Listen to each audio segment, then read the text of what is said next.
Hello दोस्तों, नमस्ते। मैं प्रेमा दारा ऑफिशियल में आप लोगों का स्वागत करती हूँ। कैसे हैं आप लोग? आशा स्वस्थ व्यस्त मस्त होंगे। और मैं आज आप लोगों के सामने बहुत ही प्यारा, बहुत ही सुंदर सिंदूरदान गीत सुनाने जा रही हूँ। जो आप लोगों को अच्छा लगे तो लाइक शेयर करिएगा, और चैनल पर नए हो तो सब्सक्राइब कर लीजिएगा। और प्यारा प्यारा कमेंट करके ज़रूर बताइएगा कि हमारा गाना आप लोगों को कैसा लगा और आप लोग हमें कहाँ से सुन रहे हैं। तो धन्यवाद। अरे अरे ई का तू करेला सजनवा, डारेला सिंदूरवा ना। अरे अरे ई का तू करेला सजनवा, डारेला सिंदूरवा ना। सिंदूरा क दाग जब पड़ी जई है मंगिया, देखी है मड़वे कलोगवा ना। सिंदूरा क दाग जब पड़ी जई है मंगिया, देखी है मड़वे कलोगवा ना। सिंदूरा क दाग जब लगी जई है मंगिया, पापा तुहरी आरती उतरी है ना। अरे अरे ई का तू करेला सजनवा, डारेला सिंदूरवा ना।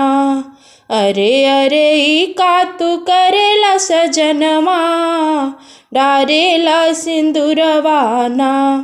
सिंदूरा क दाग जब लग जई है मंगिया, चाचा तोहरी आरती उतरी है ना। सिंदूरा क दाग जब पड़ी जई है मंगिया, देखी है गौआ कलोगवा ना। अरे अरे ई का तू करेला सजनवा, डारेला सिंदूरवा ना।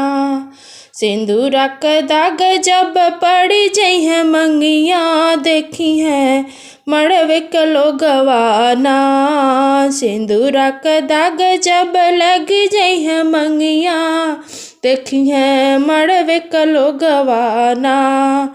सिंदूरा क दाग जब लगी, देखिए भैया भैया तुहरी आरती उतरी है ना।